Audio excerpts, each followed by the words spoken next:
You are now tuning in to the Val and Val Show, where conversation is art, art, art, art. Conversation is art, conversation is art. You should chime in, ain't no telling where to start on the Val and Val Show. Ain't no telling the Val and Val Show. You know, ain't no telling where we go on the Val and Val Show. Ain't no ceiling, cause the art of conversation is the flow. It's that creativity available when we speak, available in our homes, available in the streets. We just trying to get it sparking and take it a little deeper. Keep it casual while fireside chatting with our people. Yeah, we take it a little deeper. It get hot when we fireside chatting with our people. Cause conversation is art, conversation is art. You should chime in, ain't no telling what'll spark on the Val, the Val and Val Show, the Val and Val Show. Well, hello, and I hope you all can hear me tonight. I had problems last week, so I'll know in a minute if you all can hear me. Well, hello. I'm watching on Facebook. I'm doing everything. So as you all can see, I am wearing this shirt. Educate, eliminate, eradicate, end mental health stigma. End mental health stigma. So that's what we want to have happen. We have got to normalize this. And for those of you that don't know, welcome to Conversation is Art, the Val and Valerie show. Yes, Val and Valerie. We thank you for joining us. The Val and Val show. And of course, I'm Val and Valerie. This month is Men's Mental Health Month.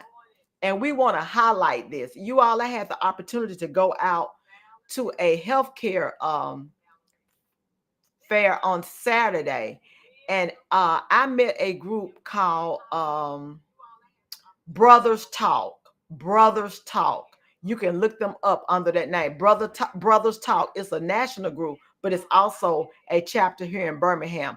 And they actually have talks in various places, barbershops, wherever they can get men together to try to tear down the mental health stigma, definitely in the Black race, because we need to deal with this. Our Black men need to be able to express themselves, release some of that pressure so that they can stop venting and many times abusing and mistreating people that they love, usually women, their wives, their girlfriends, and all of that. So let's take this mental health serious. Let's take mental health serious. So again, welcome to Conversation is Art. I am glad you are here. I know the presidential elections are going on tonight, and I know all of y'all are just raving to get there. So I don't have a guest tonight. I was going to invite.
Okay, can y'all hear me now?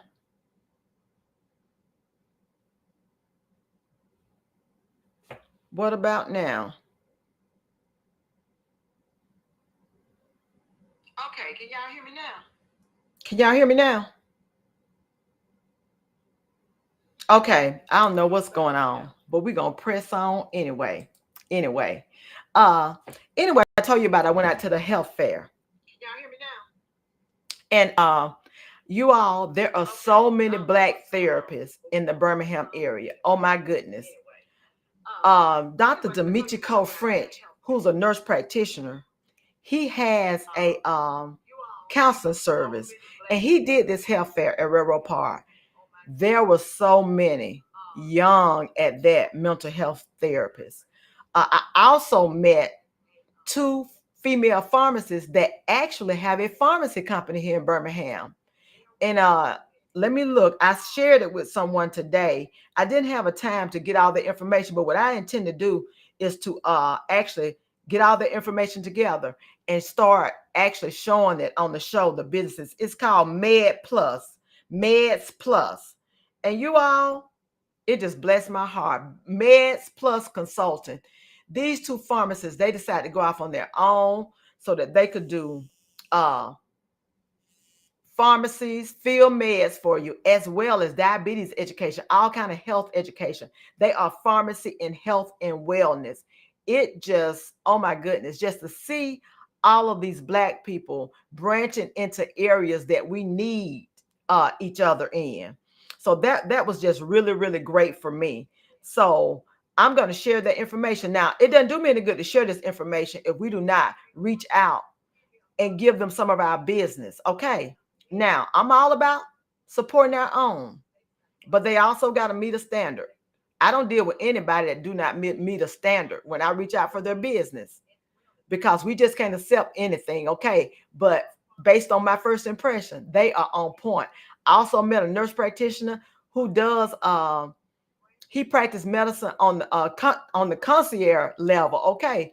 $140 a month. Okay. I can't recall his name, but he was there. Quest Chiropractor was there, educating people about why spinal alignment and us sitting up erect. And that's one thing they've helped me with. That's my chiropractor. Sit up erect. We can't be slumping.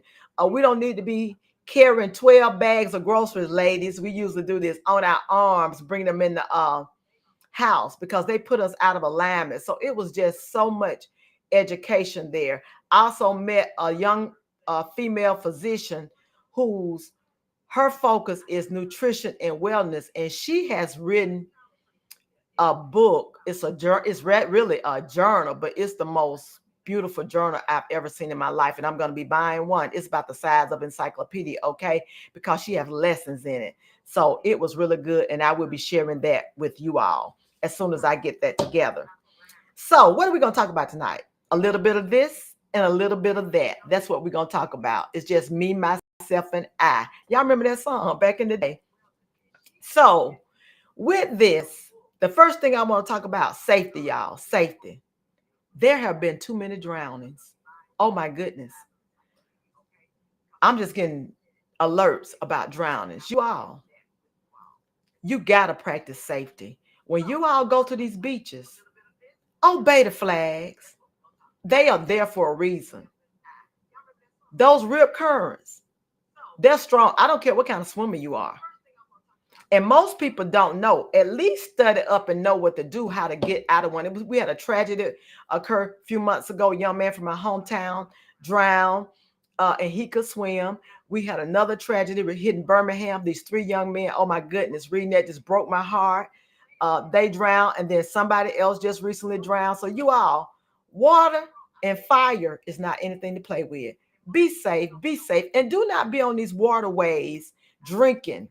Okay, that's a definite way to drown. And when you're out on these boats, put your life jackets on. I don't care how well you can swim.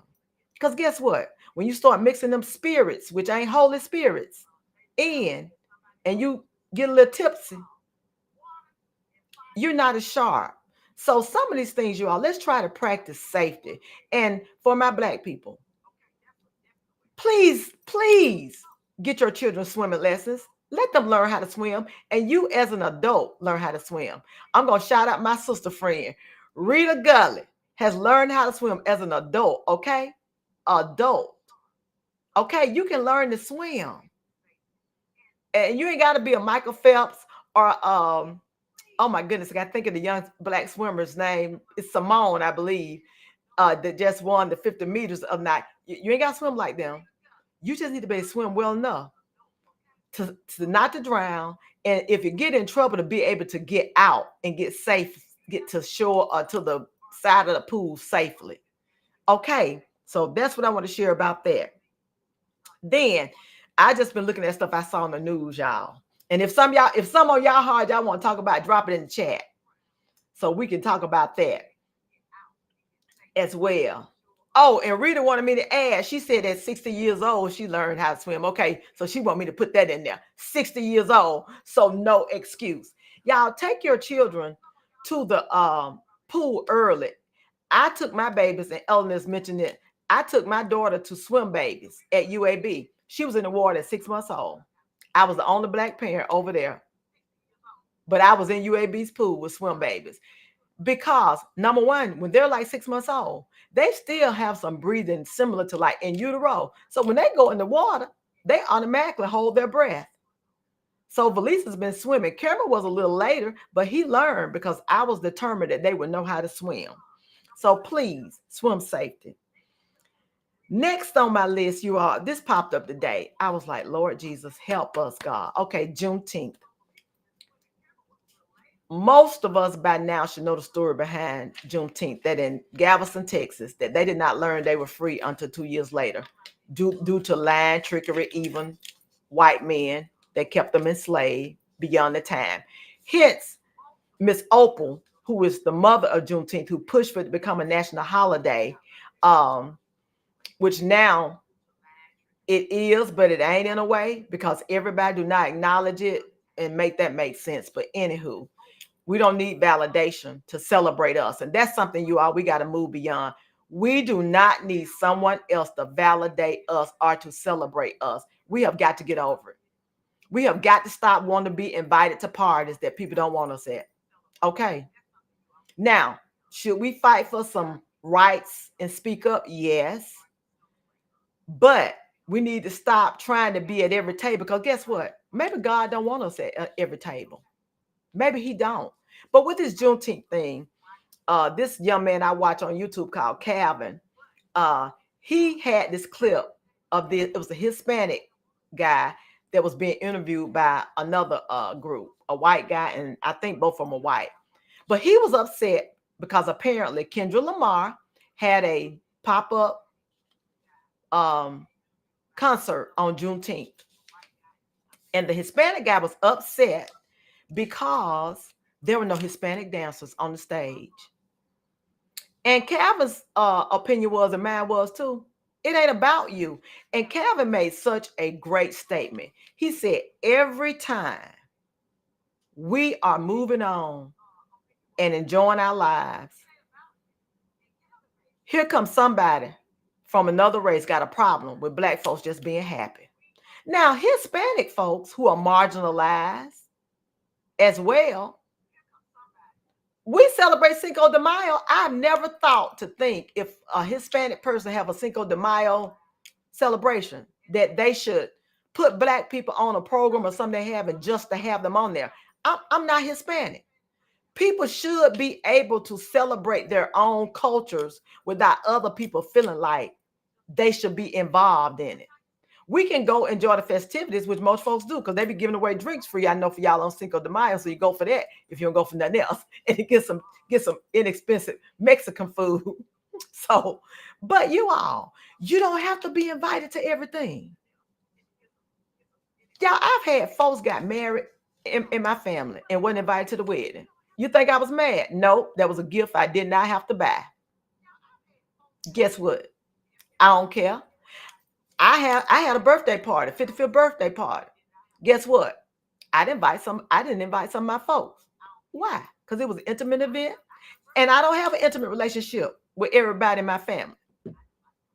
There are some people that I call friends and sisters that I'm not even related to, that I have closer relationships to. So you don't get to get invited to everything. Okay?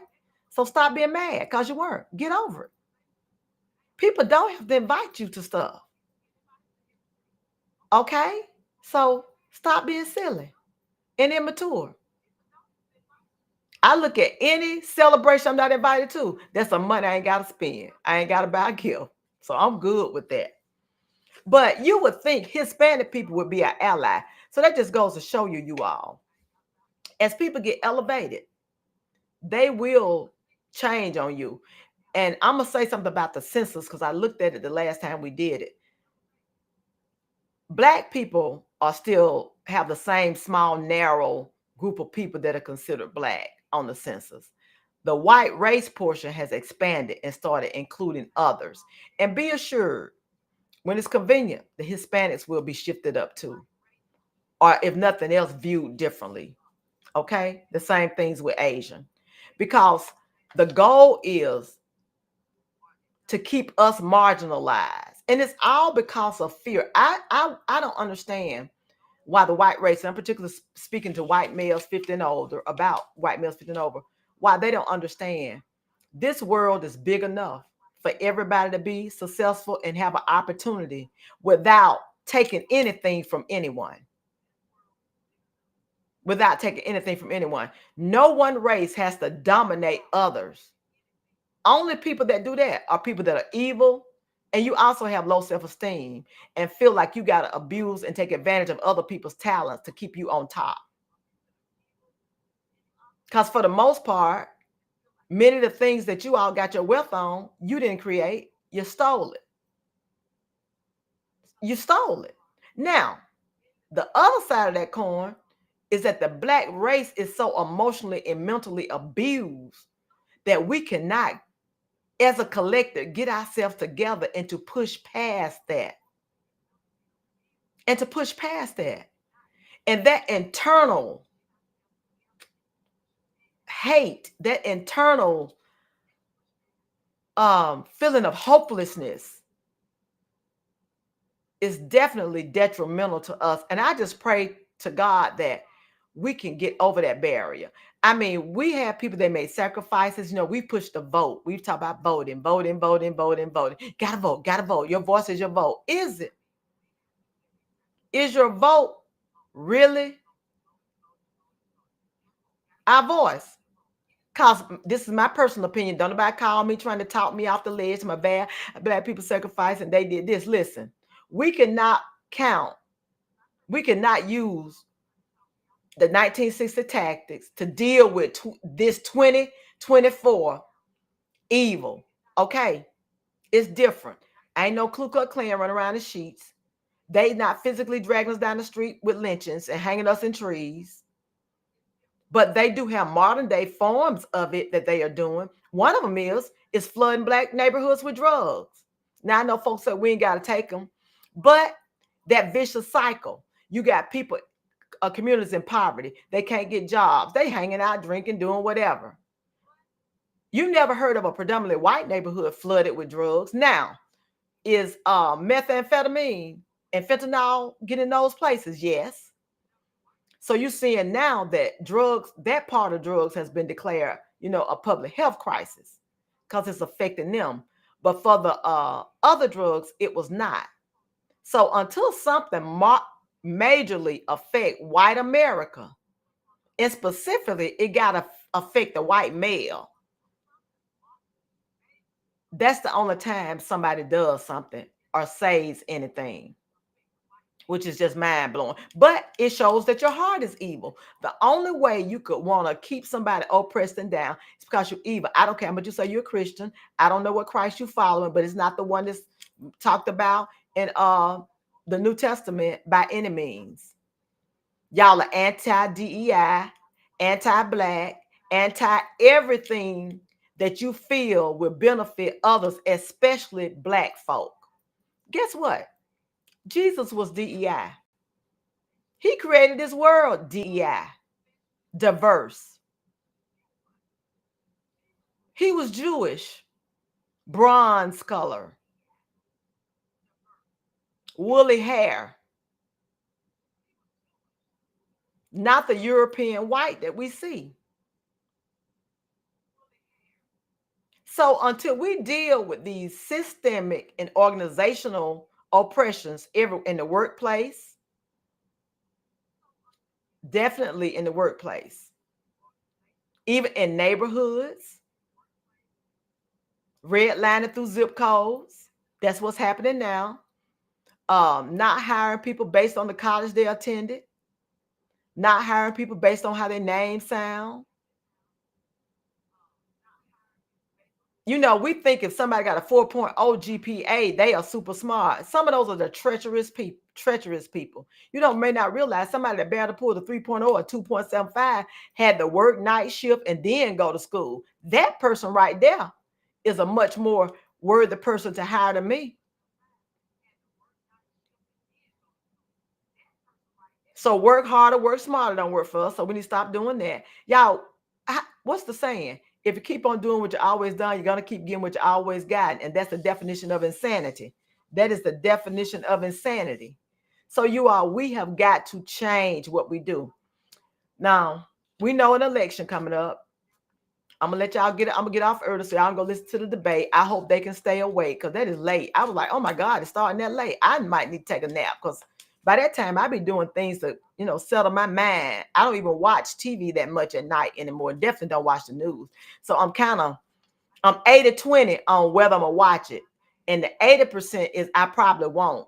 And I catch the cliff notes on my favorite way to get news is YouTube University, okay? And I can listen to what I want to listen to and fast forward through the foolery. Or if it's just too over the top, move on to the next clip. Okay, that's what I do. But I don't have faith in any political party. I am apolitical, okay? I've been apolitical for a long time. I'm never gonna be loyal to a party because they all have evil people in them. I know everybody say choose the lesser of the evil. I'm a Christian. Should I choose the lesser of the evil? Or maybe I should use leave the president box empty. As a believer, and I'm talking about a true believer that believes in the word of God, even if you don't agree with some of it or you don't understand some of it. Do you believe that? Should we even be voting? Because to me, a president is no different than a king. You know, the Israelites wanted a king and they kept begging God. And guess what? He gave them a king. Guess what? Been hell ever since.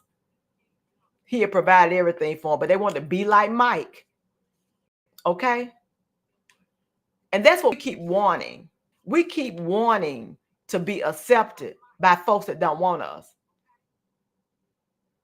I don't want to be in a neighborhood where people don't want me. And thank God, thus far, in the 2 homes I bought, I have not lived in a neighborhood. And I'm not in Inslee. I was not in predominantly. It was a predominantly black neighborhood, but I had white neighbors as well on my street and everything. Got along fine with them. This neighborhood my neighborhood now is very diverse. I got everybody: Saudi, Pakistan, Korean, everything. So, and I get along well with my neighbors, and that is what I asked God for. That when I bought a house, that I would get along well with my neighbors. Everybody in the white race is not evil, not evil. And that'll slide me into what I'm talking about next. You all know we just had finally the Major League Baseball decided to say, oh, those black players did set some records. Oh, let's honor them. But guess what? It wasn't until they got ready to. And believe me, it's to their advantage. Okay. It was to their advantage. Okay. Even the governor, Kay Ivey, showed up. Lady, you obviously don't care about us. But guess what? Opportunistic. So they care about your green. They may not care about our darkest melanated skin, but they care about that green. Now we need to start feeling the same way about our green. And we need to start being selective about where we spend our money. Now, of course, people we're gonna go celebrate the Negro League, and they should have. But some of the folks showed up. You don't care anything about us.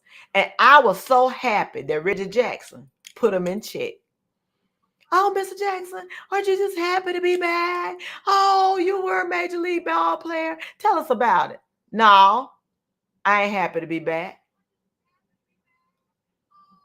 It was terrible here. I was mistreated. I was called the N-word, okay, multiple times. They all, I mean, I think the black folks was okay, but the white guy, he kind of had to adjust, like, whoa, we were not uh be able to recover from this, because he went in and he told the truth. But at the same time, he also gave credit to his managers and his teammates who stood up with us, for sure. And we have someone on here, Eleanor Fisher. Her uncle James was in the Negro League. He's from hometown Atmore. So they did not. Some of those did not even get the opportunity to go to the major league. And I read somewhere they were saying Jackie Robinson died at 53, and it was because the harshness and the treatment he took. Do you all know what type of trauma that man had to hold internally, not to beat somebody's brains out with that bat? Honestly. And if you ever watch the story, they chose him because of his temperament, his ability to do that, because they felt that he would be the safest way. Because they don't want a radical person.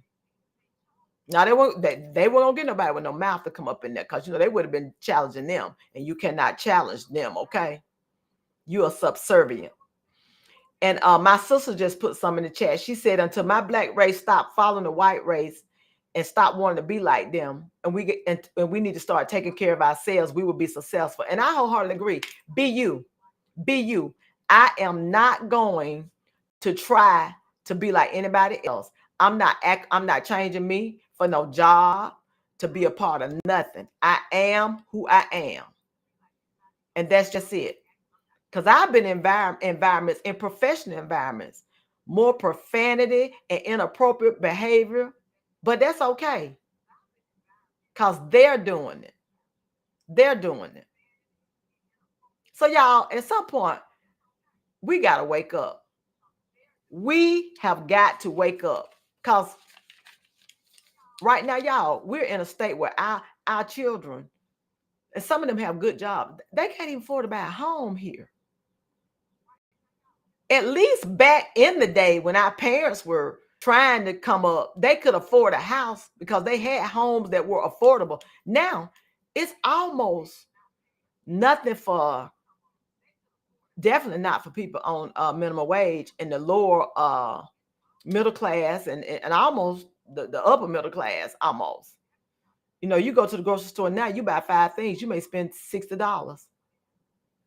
I even looked when I went in the store the other day. I was like, you remember, we used to say generic or store brand was cheaper. It ain't. The Walmart bread, Great Value, is that what it's called? Ain't much cheaper than the other bread. What's the name? Sara Lee and all them. It's almost equal. So I was thinking, my God, what do poor people do? And I know for y'all talk about, oh, they all on food stamps. They all on food. Child, their food stamps ain't going near as far as they need them. You know what I'm saying? But if we stop the discriminatory and the systemic racism and allow people to make livable wages, and I know people say, well, I don't think anybody should make a livable wage if they haven't been to college. Why? You don't think the maid that clean up your stanky hotel room, vacuuming and wiping down, doing laboring work, laborious work, shouldn't be paid a livable wage? Do you not think even the people working in fast food? Y'all, I probably wouldn't last 10 seconds trying to work at a fast food restaurant, trying to work that line and all that stuff. I'm just going to keep it real. I appreciate them folks. Although I don't eat a lot of fast food anymore, I appreciate them. It takes some skills to work that line and keep that stuff going all day, okay? I love them. I'm glad that God have people to work what we deem the low jobs. And guess what? Guess what Jesus told them to do? When you glean in the field, leave some for the poor. What do? The evilness in man, you will plow the field up before you let anybody get what's left. Because you don't want to help nobody. They just want a handout. What is wrong with leaving something with somebody else? And I found this video this gentleman was sharing about how he called it shared wealth. And this is a white gentleman. He called it shared the wealth. And what he was saying, help people to get stabilized. And one of the things was like, if you know somebody working really hard, they may not want to go to college. And some people may not have the ability to study and go to college. I'm not going to even in the trade jobs. Lord Jesus, a plumber costs a lot of money, and an electrician. But why not say, okay, I'm wealthy. I'm going to help them buy a home so they can have some stability. Because if they didn't have a house note, they could take care of themselves. Why is it that we view people that don't have as lazy, trying to get over? The majority of people are not like that. The majority of people in this world desire to work and to contribute to their livelihood. Because if they did not, we would be in a far worse state than we are now. Okay. So people are willing to work for what they get. You're going to always have some people that want to get over. That's life. Rich people getting over. Donald Trump don't play the system. There's some black folks don't play the system to their game. We've had politicians right here in Alabama sell out a neighborhood with the PAC for them not to get it cleaned up. Okay. We just had one of the what was he, congressman or senator? What was John Rogers? Y'all let him stay in Montgomery 5,000 years. And in the end, you found out that he was doing that the whole time. But no, you keep putting the same people in. I'm ready to vote for some young folk. And that's what I'm going to be supporting. If I can get some, I'm trying to rally. I met a young man down at the health fair. And his dad had ran a couple times for something. I said, is he going to run again? He said, no, he threw. I said, why don't you run? He said, I thought about it. I said, well, run. I'll support you. I give anybody a chance. And then when you prove yourself not to be worthy that first time, I'm going to vote you out next. See, I don't have blind loyalty. I wouldn't have it for my mother, father. If Mary Purr was still living and they was in a position, was doing something crooked, I wouldn't fool with them either. That's how I was raised. And that's how my mama was and my daddy was. I'm not going to fool with you being a crook and deceitful, not doing it. I'm not the type person. I am not going to put you down so that I can have. I'm not going to do it. Because guess what? If I don't pay for it here, when I stand before the judgment seat of Christ, I do not want him to say, Val, depart from me, you work of iniquity. I never knew you. Okay. So we have got to do better. So on the election, I'm going to tell y'all, just go out there. If you're going to vote, choose your lesser of the two evils. But I want you all to be more concerned about your local election, if nothing else. It shouldn't matter who your mayor is. It shouldn't matter who's on your commissioner's staff. It should matter who's your neighborhood president, who's on your city council, who's the even the principals of the schools, even though I don't have any children at all. And another event I went to on last Thursday and Friday was I See Me Inc.'s fundraiser, which is owned by Fraser. It's a nonprofit that the goal is to stop the pipeline to prison. And her motto this year was until they all can read, because statistics show that if our kids are not able to read by third grade, they will more than likely end up in the prison system, juvenile system, or possibly dead before they even get into their early adulthood. And that's what we don't want to. Well, she had the Arthur, I think Darius, I believe, there that Hoover canceled because he was too woke, according to one mother, because she went out and looked at one of his books where he was building up young black men to feel good about themselves, because he said he didn't have that. So he did it for his son to say, you are important. You are a king. And this mother felt bad, so they canceled him. But you all, I wish you had been there to his testimony. His testimony was this, that First of all, he was very devastated because he had never been counseled before. And he was like, wait a minute, what? So he actually read us the book. I'm like, the book it was an affirmation book. That's what y'all want us to do. Affirm yourself. So black folks can't affirm ourselves. I can't say I am somebody. I can't say I deserve to have a high quality lifestyle. I deserve to be able to go to college and buy a home if I choose to do so. I can't say that I am blessed and highly favored, that I am smart, I am beautiful, I am bold, all those affirming words. But he said it took some out of him for a minute, but God, his book sales skyrocketed, you all. Skyrocketed. His career has taken off. Guess what? What Satan meant for evil, God turned around for good. Turned around for good. It was just so great to hear him share that. And he hadn't stopped saying what he's going to say because he said he's going to be bold about speaking up. And one of the things, he said his son came in and told him, Dad, write the blackest book you ever wanted. Ain't nobody buying them anyway. This was initially after it happened in Hoover. And so he said he had to laugh. He said, children would tell you. He's like, Dad, do what you want to do. So he said, I got up and I wrote I can't think of what the next book was. I think the King or something, but I bought 2 of his books. He had some beautiful ones. So we definitely need to patronize our people and buy books for our children that show them in a good light, but also buy books of diversity. But make sure if you got a white child, buy them some books with white children, then get them with black, Hispanics, and other. Because I don't think any person of any race should feel less than, period. And you should be able to be proud of you and your heritage and your culture without having to dismiss someone else, demean someone else, or make someone feel bad.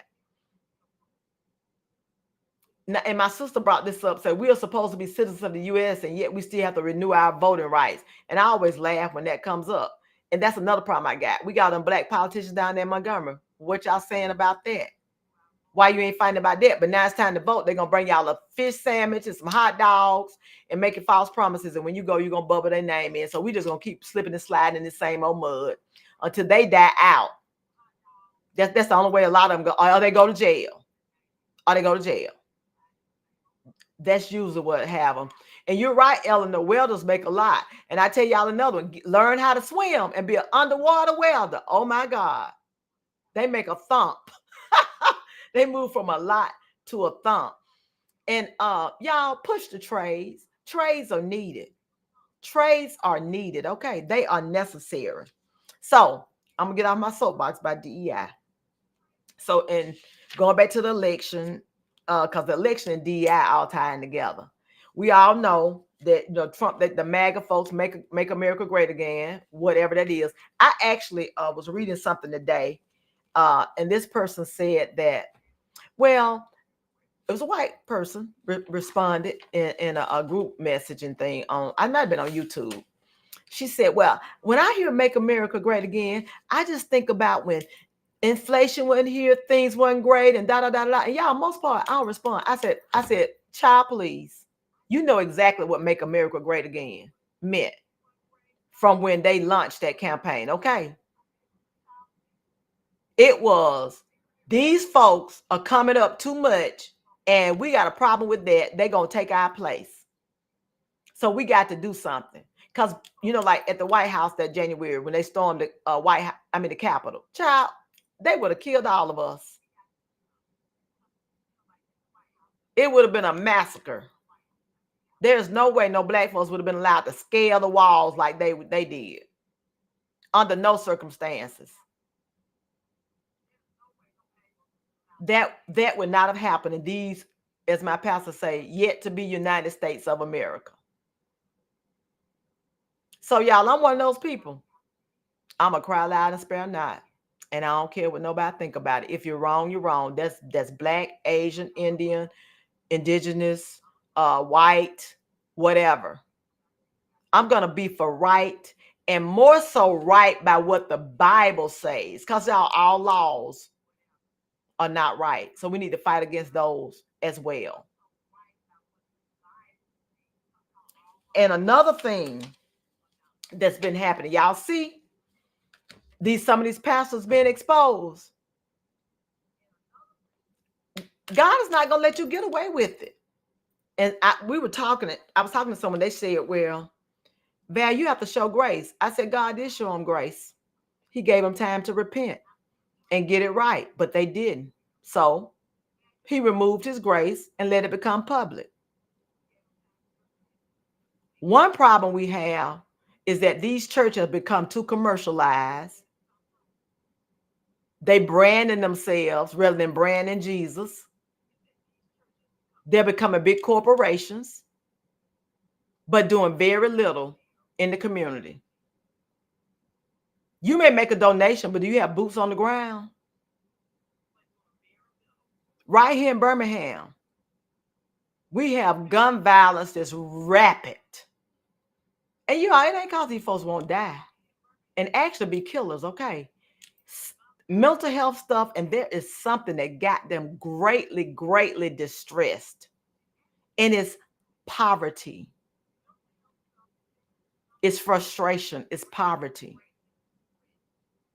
It's as my pastor used to say sometimes, you really get exhausted when you climbing high, but you look back and you're still at the bottom. And that's how the system's set up.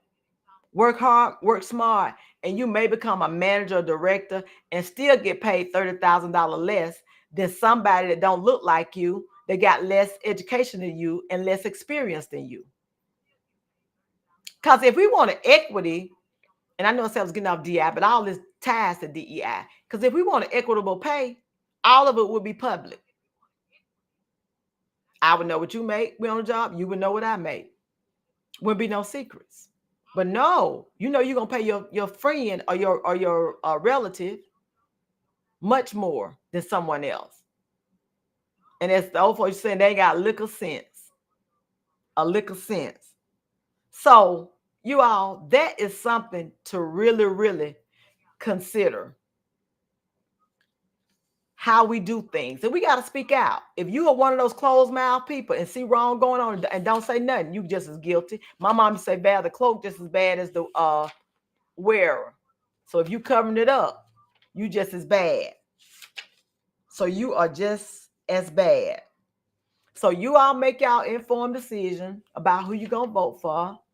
I don't have any hope in any man. And let's just say if Donald Trump does win, God knew, and if he wins, he's got him winning for a reason. Maybe we just need some more shaking to wake up. I'm not a fan of Joe Biden. Okay, I'm not a fan of him either. He's a wealthy white man too.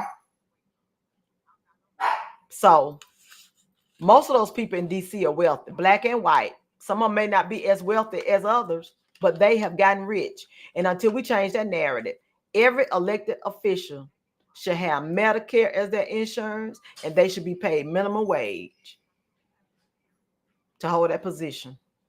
And if they don't do their job, they should get docked. Their pay should be docked.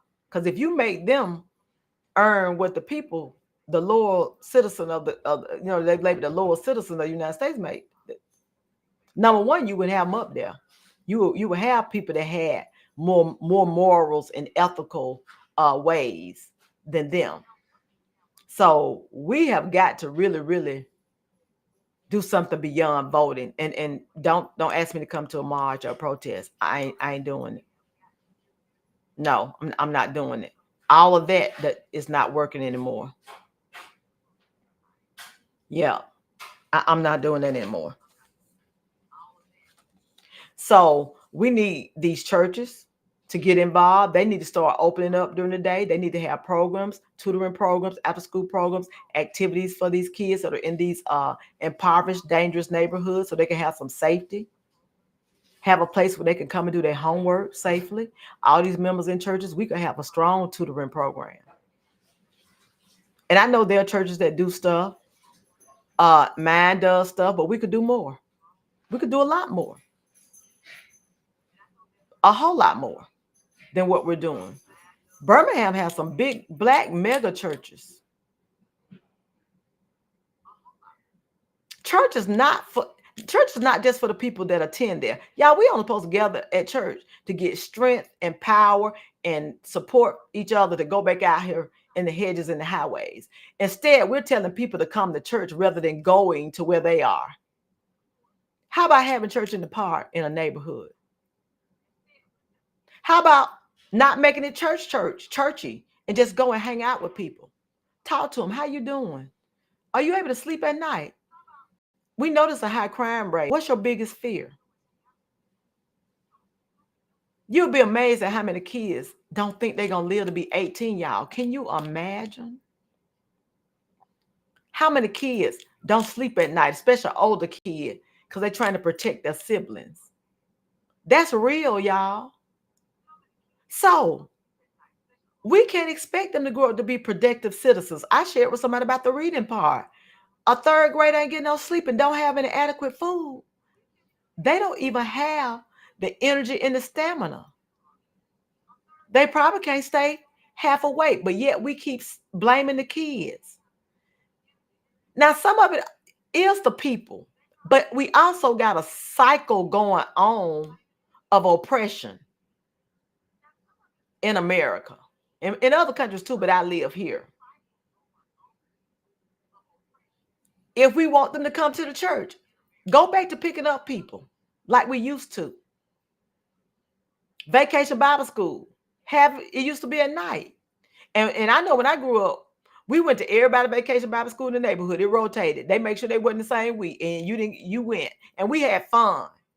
My favorite Bible school, y'all, was with the Mennonites that was at Atmore, Mr. John and Miss Betty.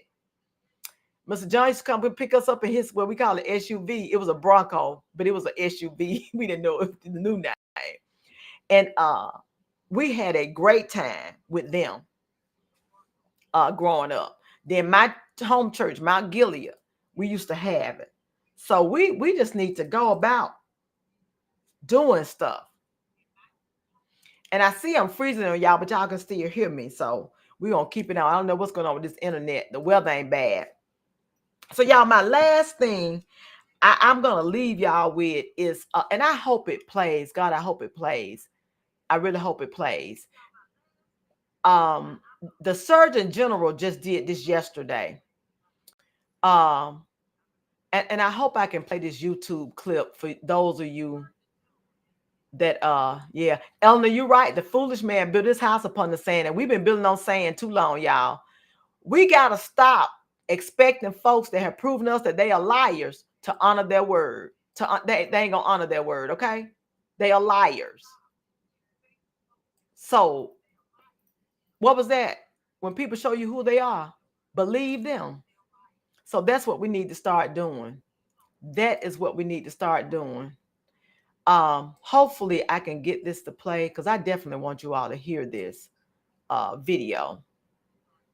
So let me see if it kicks in and plays for me. This is sad that this even had to occur. This is so sad that this even had to occur.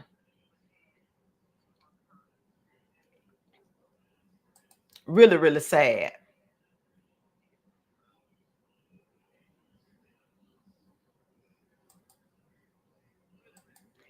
And you all also let me know of any topics y'all want to cover or anything. Hey, I'm gonna say this. I guess Satan got mad about what I'm saying, because he definitely got my computer freezing up when I'm trying to play this clip. But I'm gonna talk about what it is. The Surgeon General on yesterday declared that gun violence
time in the history of our office, I am issuing a Surgeon General's advisory on firearm violence.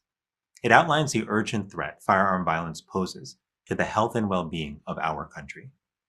As a doctor, I've seen the consequences of firearm violence up close in the lives of the patients I've cared for over the years. These are moms and dads, sons and daughters, all of whom were robbed of their physical and mental health by senseless acts of violence. Unfortunately, the problem has continued to grow. 54% of adults in America report that they or a family member have experienced a firearm-related incident, whether they've been personally threatened with or injured by a firearm, lost a family member, witnessed a shooting, or shot a firearm in self-defense. Many of these harms are disproportionately felt in our communities. Black individuals endure the highest rates of firearm homicides, while suicide rates are highest among veterans, older white individuals, and younger American Indian and Alaska Native people. What is especially devastating is how this has affected our children. Firearm violence has become the #1 cause of death among children and adolescents, more than car accidents or drug overdoses. I've sat with parents who've lost a child to firearm violence.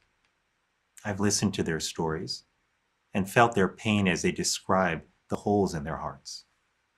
As a father, I know a parent's worst nightmare is to lose a child, to feel like you can't protect your child from harm.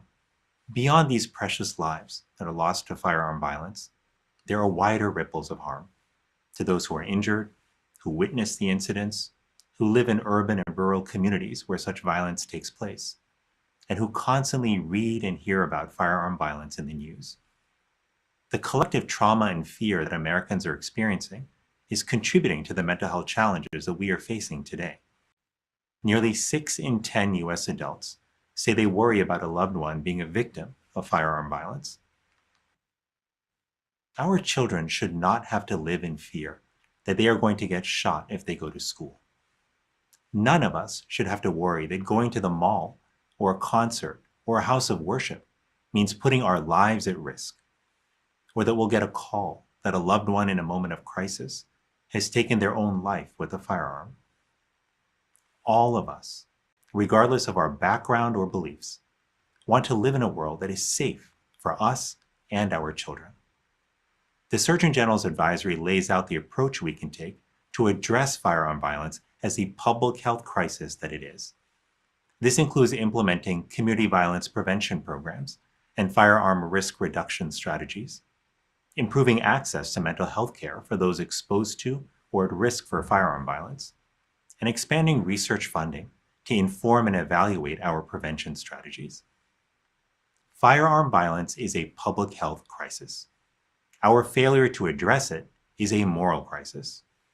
To protect the health and well-being of Americans, especially our children, we must now act with the clarity, courage, and urgency that this moment demands.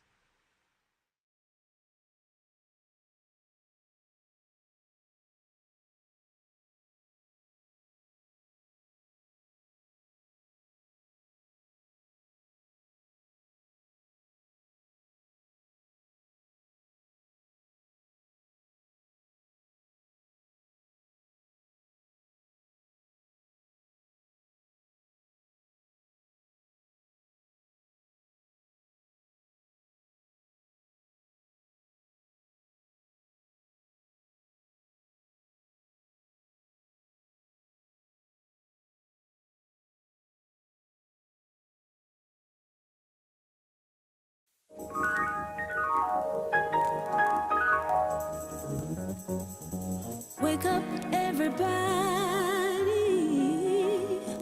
No more sleeping in bed. Ooh. Yeah. Ooh. Listen. Okay, Lord, I really wanna know who you think we are fooling silly. Us to not realize we are schooling Billy, Brittany and Braxton. I took that assessment from how we are acting, cause we lacking compassion for each other. So quick to cancel a sister or a brother. We just be approaching our problems with petty, and we are not ashamed. We celebrated confetti in front of the next gen like we don't know we modeling. Negative emotions our future leaders are bottling. Stuff that can't save them, ask us what we gave them. Nothing to lean on, just defeat like an ottoman. Crazy, but I know we can make it right. If only we can wake up the teachers to shine a light. I asked the Lord what it would have to be. He guided me to end up peace. I said, wake up everybody, no more sleeping in bed. No more backwards thinking, time for thinking ahead. The world has changed so very much from what it used to be. There is so much hatred, war and poverty. Okay, I started thinking a little deeper and discovered that it's way too many secrets we keep covered. And I ain't talking about exposing what's dark, but exposing what's right. If we wanna spark a spike or an upswing in what we see in our society, undeniably share the truth like a diary for everybody to read. Give everybody a seed. We all water each other, then everybody succeed. It sounded like a dream, don't it? But I can't help it that I'm optimistic. I want the teacher to incite the people for a future that is not ballistic. Problems ahead like Medusa, but all we need is a real solution. I asked the Lord what it would have to be. He guided me to inner peace. I said, wake up everybody, no more sleeping in bed. No more backwards thinking, time for thinking ahead. The world has changed so very much from what it used to be. There is so much hatred, war and poverty. I said, wake up everybody, no more sleeping in bed.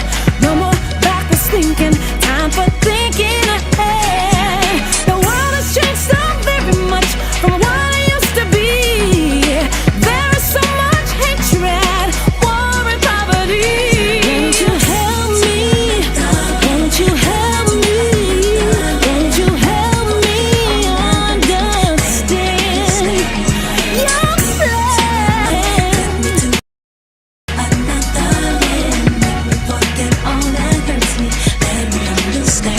Take me home, take me home. Give everybody a seed. Home.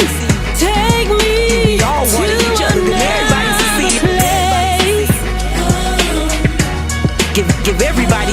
Give everybody a seed. We all water each other, then everybody succeed.